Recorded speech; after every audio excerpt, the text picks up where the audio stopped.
Good morning. Welcome back to the Signature Movement. It's your girl Tanya D. Floyd. I'm still, yeah. It's 11 something. I haven't had breakfast yet. Not in a hurry. I just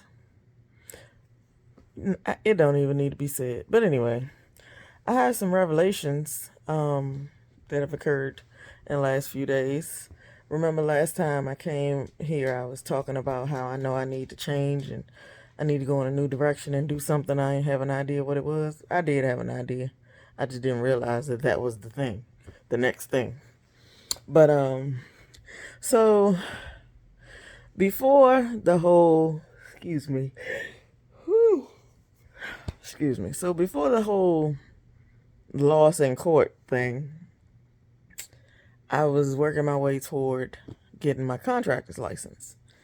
Some things happened before that too that kind of slowed me down. But basically, the problem is I can take the test. I'm pretty sure I can pass the test, but there's a financial part to it where you have to have money to refund the guarantee fund if somebody would to file a complaint against you for your work or whatever. You have to have a certain amount of available money to ensure that that gets paid, or like equity in my property would be one way to do it. But I figure I would do like everybody else has done and just get a bond, which you need a good credit score to get. And now my credit's not trash. But again, remember when I opened up all those accounts and I got all those inquiries and I got all these different revolving situations, I need to bring my balances down substantially so that my score can rise substantially quickly.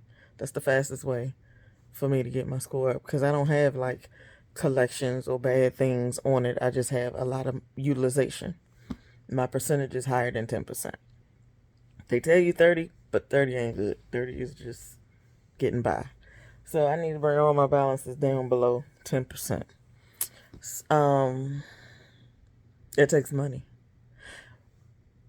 Most of the things that I cannot put my hands on right now today are because I don't have the money.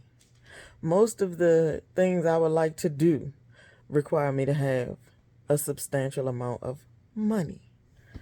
I have learned that money don't buy you happiness, but whoever said that wasn't really, they were being short-sighted, because money can in fact buy you many of the things that will keep you happy.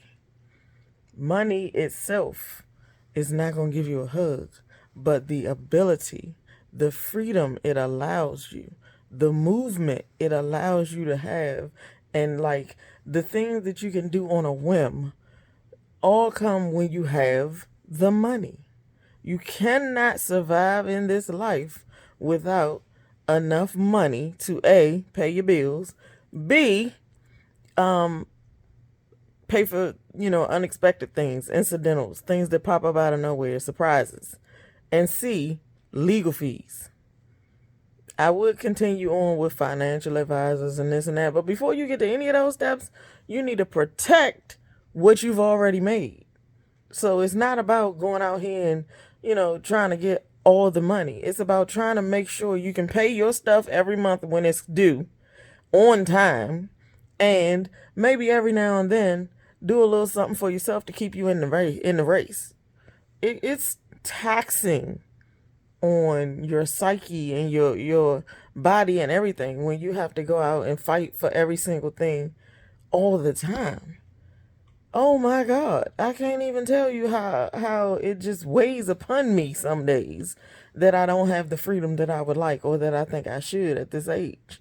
Yeah, I made it to the other side of 52. Hey, yeah, so I'm on the road now to, what am I doing in this 52nd year of my life? Well, the 53rd year technically, because the first year started at day one and went up to 1 year. So I'm in my 53rd year of life. Anyway, I have completed 52 years on this earth. So going forward, I have some goals. Like I said, I now know that I'm supposed to start my contracting company.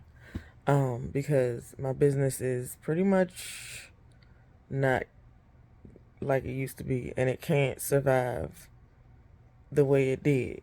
It has to change. I saw it, I felt it. I was still keeping hope alive because I had some ideas for how to get around some of the challenges I've experienced. But the reality is, it's just got to be different. So now I have to approach a different type of customer with a different type of service. I'm going to do the exact same thing. Now, get me on this.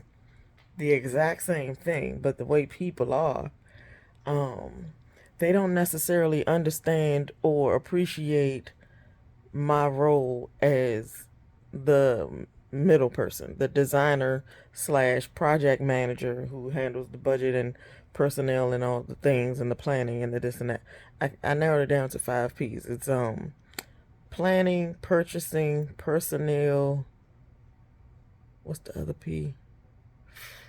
Planning, purchasing, personnel.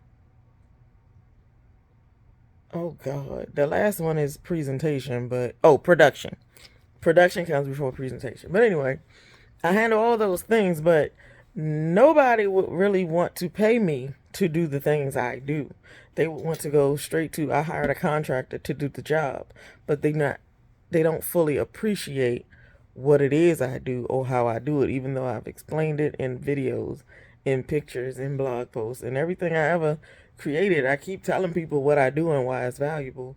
Because you hired a contractor, it's a man most of the time. 99% of the time, it's a man. You hire him, he's going to do the job. He's going to, take this out and put something in. But he's either going to pick something for you that you didn't really intend, or he's going to ask you, do you already have everything you need? You got your cabinets? He's not going to do the whole, let me order these specific cabinets for this particular style and, arrange them in this sort of way so you can use your kitchen the way that you use your kitchen.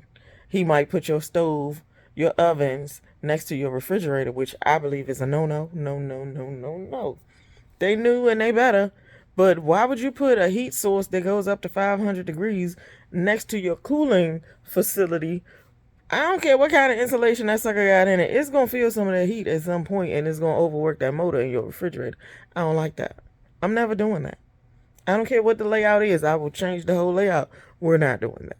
But see, he's going to come and say, hey, let's go. A, B, C, D, E. What you want? Okay, I'm going to do that. But he's not going to do it in your best interest. He's going to do it in his budget's best interest. He's going to use as much as he can for his own stuff and give you just what will, what can be afforded with what, that little bit of money is left. Or he's going to take the whole budget and say, well, what's the cheapest refrigerator I can get in this color? He's not going to look at all the models and see which one got the best ice maker, space capacity. He's not going to look at them and say which one has the most space in the freezer or cubic inches inside, and none of that. It's not what he do. He tears stuff up. He puts stuff in. I'm the finesse. I'm the details person. I'm the customer needs everything, blah, blah, blah, right here front and center at all times in front of my mind is what you need and how you need it to be laid out for your use and comfort. And, like even ADA compliance, they don't do that. They're not going to find a non-slip tile. You step on that floor wet without a rug, you're going down. Because it was shiny and it was pretty and it was cheap. He's not going to find the one that's going to protect you. See? Those are things I do. But that brings me to, I saw this, so I told you last week how I signed up for this service and I was going to offer my services through that app. But it got on my nerves because they wanted my clients to do too much to sign up to be their clients before they could get to the review to, lead a review for me or whatever. I'm not going to use that because I don't like how I've been scanning through some of I'm at a point like in a waiting room. I've set up everything, but I didn't put in my payment information and I haven't gotten all the reviews yet. So basically, I get to see when people in that category want something done, And I can say I'm interested, but I would have to finish all of it and put in my payment stuff before I could get the actual lead. So I can see what they want and how much they're willing to pay. But they ain't willing to pay enough for me to step outside my door. We can do an e-consult for what they trying to pay. But when they get to choose the budget and they say what they want, it's more like um it's like people who hire an intern to do things they too busy to do. It's like, I have this sofa in this color and this style. Here's a picture of the sofa. I want this sofa and a couple of chairs to go with this sofa, and I want ideas for paint and this and that and all these other things to put the room together. And the budget is $300. You can't even buy 2 of my hours and my travel time for $300.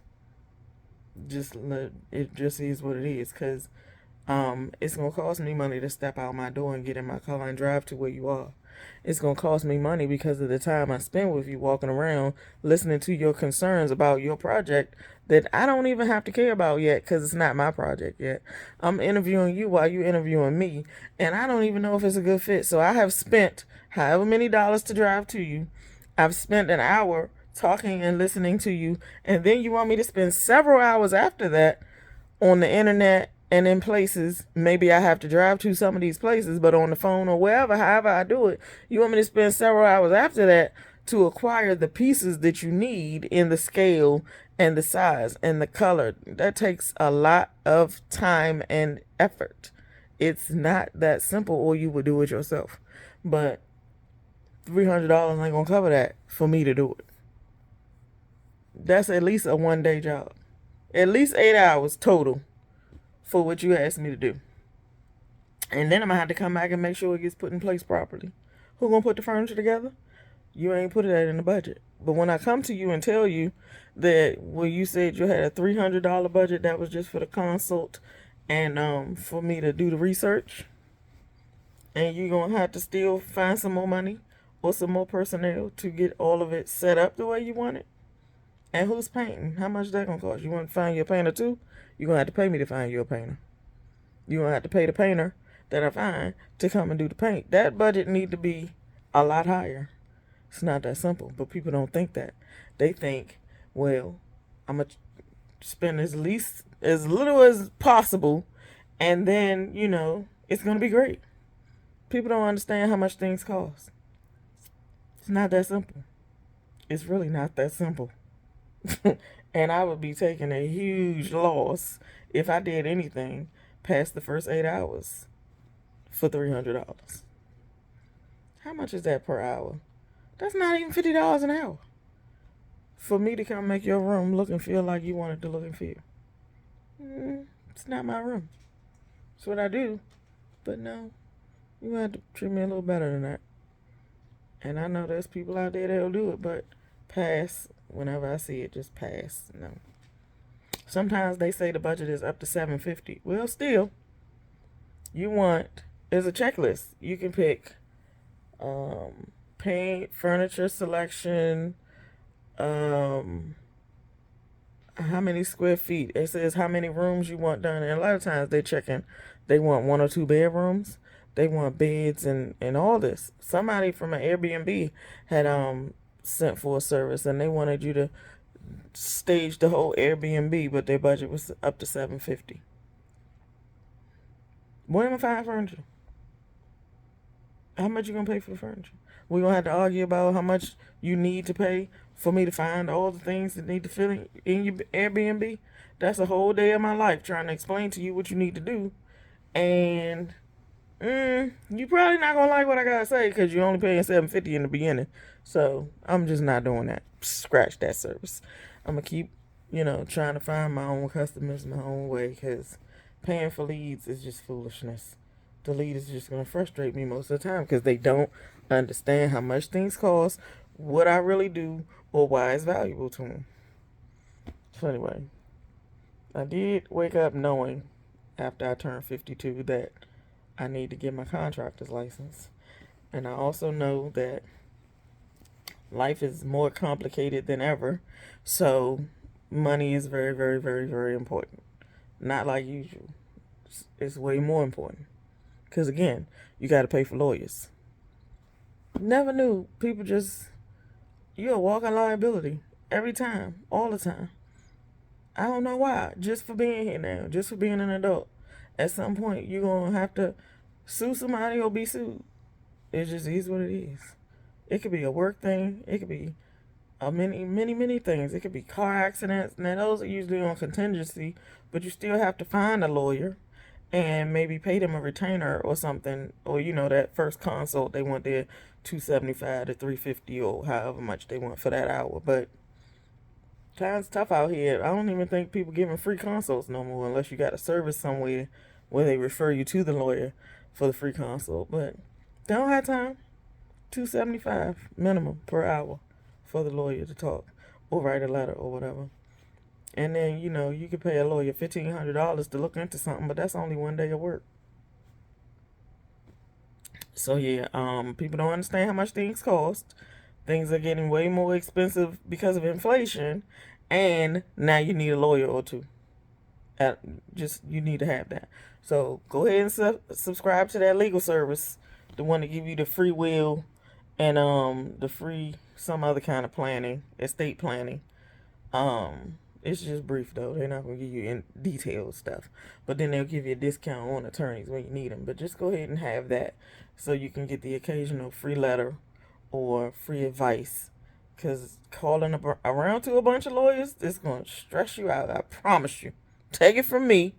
Most of them act like they don't have time for your little problems, and then they act like, well, I make $350 an hour, but I can't just charge you for 2 hours. I'm gonna need to charge you at least $3,500 because it's gonna take me a day and some change to look into what the problem is and then come up with a plan and give it to you. So yeah, you need a minimum $3,500 to hire a lawyer for something. I don't care how small it sounds. Just know. What else about money? Something. It was all about money when I woke up. I knew I need to tell you, but just sometimes you want to wake up and go, I'm gonna have breakfast at so and so place. Well, you need about $40. I'm not sound crazy. You need $40 for breakfast. Well, in my little family of two and sometimes three, I gotta get up and take me and the boy or the boys to somewhere, or sit in the house and order in. But it's gonna be $50 if I order in, because the delivery fee, even if it's free on Uber Eats, I'ma still have taxes and what do they call it? Taxes and some kind of service fee. They describe it as 15% of the total of the order or something, but it ain't nothing. It's crap. Looked at my cell phone bill. I just switched to a new cell phone company, and all the lists, the 18 different taxes and surcharges and service fees that mean absolutely nothing when I read them because I know it's crap. Taxes, I understand. What is a surcharge for? Who's that to? The people that put the tower there? It's like rent for having the tower on the land that they pay the people to put the tower on the land, so I got to pay them back for putting the tower on the people's land? What's the surcharge for? But it's 18 of them on every bill for your cable or your internet or your cell phone, and I hate it, but you got to pay that because you need a cell phone. You can get a flat rate internet from T-Mobile, but it's $50. If you're low income or have certain provisions like Medicaid, or you get SNAP benefits or whatever, you can get a free cell phone and cheaper internet. If you want to know about that, send me a message, ask me. I'll tell you how to do it. But it's tough out here. It's getting tougher. I gotta tell you, if things looked today, if 3 years ago when I left my job, if things looked like they do today, at that point, I wouldn't have left my job. I would have kept hating it, but I would have kept getting my pay statements and my W-2s, and I would have gotten... You can't do it like that. Let me just stop right there. You cannot go back and use hindsight on a past decision. Just let's agree that we can't do that, and we're not going to do that. It sounds a little bit like regret. I don't regret it. but I wish I had more information. So, going through the process was getting information. Experiencing the challenges is getting information. I don't like it. I'm having growing pains because of it, but it is what it is. I didn't have this information. It did not apply at that time. So, I'm going to stop tripping. What's happening now is the facts are you need, what do you call it? You need liquid assets. You need cash flow. You need a nice little reserve. You need operating budget. You need incidental or miscellaneous budget. You need different pockets of money in different categories in order to stay afloat with your personal life and your business life in 2022 and beyond. All right, all regrets aside, just make sure that you have an operating budget where you can keep your business afloat and buy the supplies you need and still do the marketing that you do and the postal stuff and the shipping of the products and the development and inventory and all that. Make sure you got that kind of budget, but make sure you can find a way to squirrel away a miscellaneous budget for incidentals, surprises, for things that you didn't know were coming. And if at all possible, make sure you have a consistent income aside from whatever your business actually makes, because there will come a time where people slowly stop using your services, either because they found somebody else and they cheaper, or because they found somebody else and they think maybe it fits their vision better, or whatever reason. But it's not 100% guaranteed that they're going to buy your service or your product. So you got to make sure you have another way to get income, because you still got credit card bills to pay. You still have utilities to pay. You still have suppliers to pay. Just things that, happen in life. And you also you still got to pay yourself. You still got to pay for your insurances. It's so much. Just don't be overwhelmed, but make sure you have a steady income along with whatever your projects and services bring in. Do that. I don't care if you get one of these millions of transcribing jobs or something you can tolerate for a few hours a day, digitizing whatever. I don't know, just low commitment, low effort type jobs that pay a certain amount per hour. You just need the pay stub and, the coins. Just, if you get cut off, what are you going to do? So think about that and make sure you don't get cut off from all things. Get a gig. I don't know necessarily if you want to do Uber or Lyft or whatever, but they got all these courier services out here now where you don't have to transport people, but you can transport things. You can pick up packages or whatever. I don't know. Just find something that won't make you feel like I hate my job, I hate my life, So yeah. Lot on my plate, a lot to do. It looks like I'm doing nothing, but sometimes recharging is absolutely necessary, and sometimes sitting in a quiet place and doing your brainstorming and implementing things. I tell you, I can't even count how many times my son or daughter or anybody will come up here and be like, "You ain't doing nothing. Why you can't do this? Blah, blah, blah." It looks like I'm not doing nothing. I'm always doing something. Why you can't do this, that, and the other? You ain't doing nothing. Well, it don't look like I'm doing nothing. It seems like I've been home all day not doing nothing. But guess what? Check my social media. I've been busy. I've been on TikTok University. I've been on YouTube University. Different places, learning different things. Because ain't nobody going to do all the millions of jobs to keep my business afloat like I will. So I got to learn the job, then I got to do the job. I got to learn how to do the document, then I got to do the document. I got to learn how to do the plan, then I got to do the plan. I ain't never doing nothing. And when I choose to do nothing and say, look, I ain't doing nothing, that's what I mean, because recharge is crucial in my life. If I don't recharge, I can't function properly, can't think straight. So yeah. And then we got to make sure that I have what I need when I want to order breakfast for my small family of 2 or 3 at the time, me and 1 boy or 2 boys. If I got to order in, it's going to be minimum $30, period. I don't care what I order. Just think about it. If I order McDonald's for 2 grown-ups, how much is an average meal? That's like $10 a piece, plus the service fees and charges, plus a tip. It's $30, 2 people. If I order for 3 people, I gotta add another $10, because just because he's smaller don't mean his meal cheaper. If I get a Happy Meal, maybe it's cheaper, but at the end of the day, it's still another $6 to $10 for the small person to add his meal. And depending on where I'm ordering from, the meal might not be $10. It might be 12 or 14 or 18. If I order a bowl from Chipotle, it ain't gonna be $10 no more. No. So $30, $40, maybe $50. $50 definitely for any kind of dinner in here. $40 for some lunch, $30 for some breakfast. If I order all 3 of us breakfast from Dunkin' Donuts, it's $26 plus my tip. Yep.